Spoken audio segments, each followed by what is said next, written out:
Hello दोस्तों, स्वागत है आपका मेरे नए चैनल पे। ये मेरी पहली वीडियो है। होप कि मेरी वीडियो सबको मिले, सब लोग देखें इस वीडियो को। मैं यहाँ पे आप लोगों को सैलरी पढ़ाऊँगा बीकॉम फाइनल ईयर का। और आज मैं डायरेक्ट सैलरी से स्टार्ट कर रहा हूँ, इनकम फ्रॉम सैलरी से। क्योंकि देखो, सैलरी में जो सबसे इम्पॉर्टेंट पॉइंट होता है इनकम टैक्स में पॉइंट जो मेन क्वेश्चन आता है ना, वो डायरेक्ट फुल क्वेश्चन आता है जिसमें आपको टैक्सेबल इनकम निकालनी पड़ती है। और टैक्सेबल इनकम निकालने के लिए आपको 5 हेड की इनकम आनी चाहिए। और वो 5 हेड की इनकम आप सबको पता होनी चाहिए क्या है। एक सैलरी, एक पीजीबीपी, एक कैपिटल गेन, एक आईओएस और एक हाउस प्रॉपर्टी। ये 5 हेड होते हैं। इसकी इनकम आपको निकालना आना चाहिए। और मैं इसलिए सैलरी से भी जंप कर रहा हूँ क्योंकि पीछे के चैप्टर्स इतने ईजी हैं जिसको आप लोग एक बार भी पढ़ लोगे तो वो बहुत आराम से हो जाएंगे। और सैलरी में मैं देखा हूँ बहुत बार ऐसा होता है कि स्टूडेंट सोचते हैं कि हो गया, सैलरी छोड़ देते हैं, बाकी के हेड अच्छे से कर लेते हैं। पर मेरी बात मानो, सैलरी बहुत ईजी है। बस आप लोगों को कुछ प्रोफार्मा आना चाहिए और एग्जेम्पशन और डिडक्शन, ये सब आप लोगों को आना चाहिए। सबसे पहले तो देखो, सैलरी का जो प्रोफार्मा है, मैं अपनी सीए की बुक से आप लोगों को बताऊं तो सैलरी का प्रोफार्मा मात्र 3 पेज का है। उस 3 पेज में भी नॉर्मल कोई बड़ी सी बातें कुछ नहीं लिखी है। वो जब आप लोग पढ़ लोगे तो आप लोगों का पूरा खत्म। देखो, मैं सामने आप लोगों के सीए की बुक रखा हूँ जिसका मैं आप लोगों को प्रोफार्मा दिखाता हूँ। सबसे पहले बेसिक सैलरी लिखा है, फिर कमीशन लिखा है या फीस लिखा है, फिर बोनस लिखा है और फिर अलाउंसेस लिखे हैं। ये आज अपन अपने टॉपिक का पार्ट जो है ना आज का, इस वीडियो का, वो ये है अलाउंसेस। इसमें डीएनएस अलाउंस आता है, हाउस रेंट अलाउंस आता है, चिल्ड्रन एजुकेशन अलाउंस आता है, फिर चिल्ड्रन हॉस्टल अलाउंस आता है, ट्रांसपोर्ट अलाउंस आता है और एटसेट्रा बहुत सारे अलाउंसेस आते हैं। और फिर जब पीछे जाओगे तो पीछे आप लोगों को टैक्सेबल परक्विजिट्स आएंगी। देखिए, टैक्सेबल परक्विजिट्स जिसमें आप लोगों को रेंट फ्री एकोमोडेशन और obligation of employee discharge by employer, ये सब आप लोगों का कुछ कुछ इंपॉर्टेंट पॉइंट्स है। फिर मोटर कार का यूज़ और भी ऐसे ऐसे करेंगे तो आप लोगों का पूरा खत्म हो जाएगा सैलरी। उसके बाद आप लोगों को बस इसके एग्जेम्पशंस पढ़ने रहेंगे जो मैं आप लोगों को पूरा बताऊंगा एक एक ठो। पीछे के चैप्टर में आप लोगों का जो पहला चैप्टर था जिसमें था रेसिडेंट एंड रेसिडेंशियल स्टेटस, उसमें आप लोगों को खाली 2 ठो कंडीशन देती है कि रेसिडेंट बनने के लिए क्या करना है और नॉन रेसिडेंट बनने के लिए क्या करना रहता है। अगर आप रेसिडेंट की दोनों में से कोई एक कंडीशन को फुलफिल कर रहे हो तो आप बन जाओगे रेसिडेंट। और एक बार रेसिडेंट बन जाते हो तो दो कंडीशन और दिखनी रहती है जिससे आप लोग ओआर या फिर एनओआर बनोगे। ओआर मतलब ऑर्डिनरी रेसिडेंट, एनओआर मतलब नॉट ऑर्डिनरी रेसिडेंट। बस खत्म। ये सारी कंडीशंस पढ़ने के बाद आप लोगों का पूरा ये पहला चैप्टर खत्म हो जाएगा। फिर जो आप लोगों की बुक में दूसरा चैप्टर दिया है एग्रीकल्चरल इनकम डिडक्शन, तो वो मैं आप लोगों को कवर कराऊंगा। पर इसके बाद, क्योंकि टैक्सेबल, कभी भी आपको टैक्सेबल इनकम बोलेगा तो पहले आप लोग निकालोगे ग्रॉस टोटल इनकम जिसमें ये 5 हेड्स की इनकम आती है। उसके बाद डिडक्शंस माइनस करोगे, फिर आता है आप लोगों का क्या, टैक्सेबल इनकम। तो इसीलिए मैं आप लोगों को पहले ये 5 हेड्स पढ़ाऊंगा। तो आज अपन पढ़ेंगे डायरेक्ट सैलरी से, जिसमें आप लोगों का जो मैं अभी आप लोगों को बताया अपना जो पार्ट रहेगा वो आज रहेगा अलाउंसेस से। अलाउंसेस जो आप लोगों को जैसे पैसे मिलते हैं, कभी कभी भी आप लोग कहीं पे भी जॉब करते हो तो आप लोगों को क्या मिलते हैं, पैसे मिलते हैं, तो उसी को बोलते हैं अलाउंसेस। देखिए, अलाउंसेस के 3 टाइप होते हैं। पहला तो टैक्सेबल अलाउंसेस, मतलब जितना मिल रहा है पूरा का पूरा टैक्सेबल रहेगा। एक होते हैं ऐसे अलाउंसेस जो कुछ एक्सटेंट तक क्या रहते हैं, एग्जेम्प्ट रहते हैं, बाकी क्या रहते हैं, टैक्सेबल रहते हैं। तो पहले तो अपन देखिए टैक्सेबल अलाउंस में क्या क्या नाम लिखे हैं। टैक्सेबल अलाउंस में आप लोगों का क्या क्या नाम लिखा है। पहला है डियरनेस अलाउंस एंड डियरनेस पे। डियरनेस अलाउंस मतलब होता है महंगाई भत्ता, ठीक है। City compensatory allowance, fixed medical allowance, tiffin allowance. Tiffin allowance को मील अलाउंस भी बोलते हैं और रिफ्रेशमेंट अलाउंस भी बोलते हैं। टिफ़िन अलाउंस मतलब वही खाने का जो खर्चा मिलता है, बहुत सारी कंपनी देती है। Servant allowance, non practising allowance, ये देखो ये नया है थोड़ा। नॉन प्रैक्टिसिंग अलाउंस मतलब क्या, जब गवर्नमेंट जो डॉक्टर्स होते हैं ना, जो गवर्नमेंट हॉस्पिटल के डॉक्टर, उन लोग को अपनी प्राइवेट क्लिनिक चलाने के लिए कोई भी राइट्स नहीं होती है कि भाई अपन अब घर पहुंच गए तो अपन अपनी प्राइवेट क्लिनिक चलाते हैं। तो इसीलिए उन लोग को ना नॉन प्रैक्टिसिंग अलाउंस मिलता है कि वो अपना घर में प्रैक्टिस नहीं कर सकते, प्राइवेट प्रैक्टिस नहीं कर सकते, तो उसके लिए उन लोग को कुछ पैसे दिए जाते हैं। हिल अलाउंस, ये उनको मिलता है जो हिली एरिया में रहते हैं। और हिली एरिया कैसे माना जाएगा, जो 1000 मीटर के ऊपर रहता है, सी लेवल के 1000 के ऊपर रहता है, उसको बोलते हैं हिली एरिया।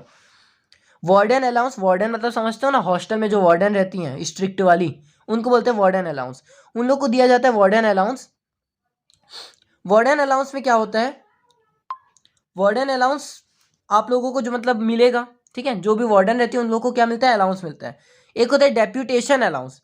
डेप्यूटेशन अलाउंस मतलब क्या होता है कि आप कोई कंपनी में बहुत साल से प्रैक्टिस कर रहे हैं, आप परमानेंट एम्प्लॉय बन गए। अब आपको उस कंपनी से आपको बोला जा रहा है कि आप एक काम करिए, 1 महीने के लिए हमारे इस ब्रांच में चले जाइए। मतलब आपको एक सिटी से दूसरे सिटी में मूव किया जा रहा है, तो उसके लिए आपको क्या दिया जाएगा, डेप्यूटेशन अलाउंस। नाम याद रखिएगा क्या, डेप्यूटेशन अलाउंस। उसके बाद होता है एक तो over time allowance. Over time allowance मतलब ओवर टाइम, ओटी जिसको बोलते हैं, ओवर टाइम किए तो आपको अलाउंस मिलेगा, मतलब उसका एक्स्ट्रा पेमेंट मिलेगा। और फिर बचे हुए अदर अलाउंस जो उसमें दे दे बाद में, अभी इतने ही दिए हैं। उसके बाद allowances exempt up to specified limit. ऐसे अलाउंसेस जो पूरे टैक्सेबल नहीं है, जैसे ये वाले अलाउंसेस क्या थे जो टैक्सेबल अलाउंस, अगर आपको इसका 1000 रुपीज़ मिल रहा है तो ये पूरा का पूरा 1000 क्या होगा, टैक्सेबल हो जाएगा। Allowances exempt up to specific limit में क्या है, अगर आपको HRA हाउस रेंट अलाउंस अगर समझ लो आपको 1000 मिल रहा है, तो ये भी हो सकता है उसमें 1000 में पूरा एग्जेम्प्ट रहे। कभी ये हो सकता है उसमें से 8000 एग्जेम्प्ट रहे, कभी ये हो सकता है उसमें से 2000 एग्जेम्प्ट रहे। वो कैसे पढ़ेंगे, तो देखो ये सेक्शन 1013A में दिया है HRA। इसका जो एग्जेम्पशन है वो रूल 2A में प्रोवाइड किया है। उसमें रूल 2A में क्या बताया है कि list of the following, list मतलब क्या कि ये जो 3 चीज़ें लिखा हो ना मैं, 1, 2 और 3, इन तीनों में जो छोटा रहेगा ना उतने का आपको एग्जेम्पशन मिलेगा। तो पहला तो HRA एक्चुअली रिसीव्ड, आपको कितना HRA मिला, हाउस रेंट अलाउंस जितना एक्चुअली रिसीव्ड हुआ है, समझ लो ये हो गया तुम्हारा 5000 रुपये। Rent paid minus 10% of salary, आपने कितने रुपए रेंट पेमेंट किए उसमें से माइनस करिए 10% ऑफ सैलरी। और यहाँ पे सैलरी का मतलब ये नहीं है नॉर्मल जो आपको बेसिक मिलती है, सैलरी का मतलब जो है वो मैं आपको आगे बताता हूँ, पूरा लिख के रखा हूँ, बताऊँगा आप लोगों को। और उसके बाद है 50% ऑफ सैलरी अगर एकोमोडेशन इज सिचुएटेड, 50% अगर मिलेगा अगर एकोमोडेशन जो आपका है वो दिल्ली, मुंबई, कोलकाता या फिर चेन्नई में है, जिसको अपन प्यार से बोल सकते हैं DMKC। मैंने ऐसे ही याद किया, DMKC, दिल्ली, मुंबई, कोलकाता और चेन्नई। और 40% एकोमोडेशन, 40% ऑफ सैलरी मिलेगा अगर एकोमोडेशन आपका अदर प्लेसेस में है, इनको छोड़ के कहीं और पे है तो 40% मिलेगा, बाकी जगह में 50% मिलेगा, ठीक है। अब एक इम्पॉर्टेंट पॉइंट जो है ये वाला, इसका मतलब क्या है, देखिए अगर आप एक एम्प्लॉय हैं, आपको HRA मिल रहा है पर आप अपने खुद के घर में रह रहे हैं या फिर एक ऐसे घर में रह रहे हैं जहाँ पे आपको रेंट नहीं देना पड़ता, अपने रिश्तेदार के घर में समझ लीजिए, तो आपको जो HRA मिला है ना वो पूरा का पूरा full amount of HRA will be taxable, ठीक है। मतलब आपको जो 1000 मिला तो पूरा टैक्सेबल हो जाएगा, एक भी एग्जेम्पशन नहीं मिलेगी, ठीक है।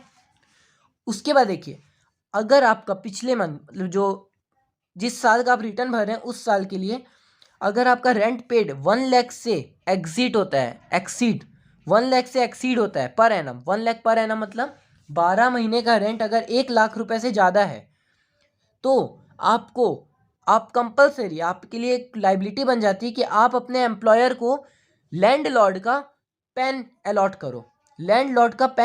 करो, ठीक है।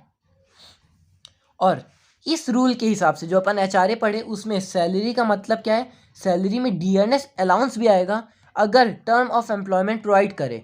अब इसका मतलब क्या हो गया, term of employment, don't worry, आप लोग कभी भी क्वेश्चन करोगे ना तो डियरनेस अलाउंस जैसे दिया रहेगा, DA दिया रहेगा, समझ लीजिए DA 5000 पर मंथ, यहाँ पे अलग से लिख देगा 20% या फिर 50% या फिर 100%, कुछ भी लिख देगा, 100% receives as a part of salary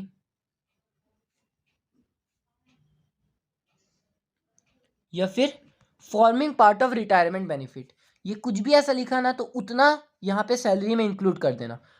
और कमीशन भी इंक्लूड होगा अगर कमीशन आपको टर्नओवर के कुछ फिक्स्ड परसेंटेज के में मिल रहा है, समझ लीजिए लिखा है कमीशन 2% ऑफ टर्नओवर, क्या लिखा है, कमीशन 2% ऑफ टर्नओवर, और टर्नओवर दिया है 1 लाख रुपीज़, तो जो कमीशन आएगा ना वो भी इसमें इंक्लूड होगा, ठीक है। तो सैलरी का मतलब इसलिए हम लोग बोलते हैं basic plus DA dash plus commission dash, DA dash मतलब वही जो 20%, 50%, 10% ये सब दिया रहेगा तब।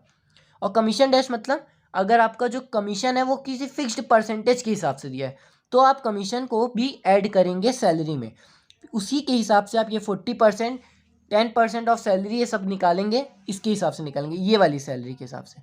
ठीक है, तो आज की वीडियो में बस इतना ही। अब कल जो मैं वीडियो डालूंगा उसमें अपन करेंगे इसके क्वेश्चंस। एचआरए के करीब 3 या 4 क्वेश्चंस है, तो मैं पूरे क्वेश्चंस को आपको कराऊंगा, एग्जाम्पल्स भी कराऊंगा और उसके एक्सरसाइज भी कराऊंगा। Thank you so much guys for this and please support me, share करो अपने दोस्तों को और प्लीज़ प्लीज़ प्लीज़ लाइक ज़रूर करिएगा वीडियो को।